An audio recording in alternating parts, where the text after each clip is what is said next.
हज़रत अब्दुल मुत्तलिब रज़ी अल्लाह ताला उन्होंने एक दफ़ा मन्नत मांगी थी कि अगर मेरा फ़लाँ काम हो जाए तो मैं अपने एक बेटे की कुर्बानी करूँगा।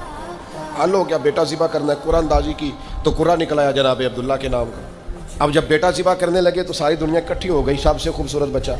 अब क्या करें? उन्होंने कहा जो तौरात जानने वाला कोई हो उसके पास जाएँ। एक बीबी थी बड़ी माहिर थी तौरात जानने, उससे जाके मशवरा किया तो वो कहने लगी उसका तरीका है ना, आप एक तरफ जनाब अब्दुल्ला को खड़ा करें, एक तरफ एक ऊँट खड़ा करें, कुरान अंदाजी करें। अगर तो कुरान निकला हज़रत अब्दुल्ला के नाम का तो ऊँट डबल करके फिर कुरान अंदाजी कर लें, और अगर फिर कुर्रा हज़रत अब्दुल्ला के नाम का निकला तो ऊँट 2 की जगह 4 कर दें। जब तक कुर्रा ऊँट के नाम का नहीं ना निकलता, ऊँट बढ़ाते जाएं, डबल करते जाएं, 2 के 4 किए, 4 के 8 किए, ऊँट तकरीबन 100 हो गया। 100 ऊँट जब हुआ ना तो फिर जाके कुर्रा निकला तो 100 ऊँट ज़िबा हुए जनाब अब्दुल्ला की तरफ से। उस वक़्त से तय हो गया अरबों में किसी का खून बहा देना हो, किसी शख्स के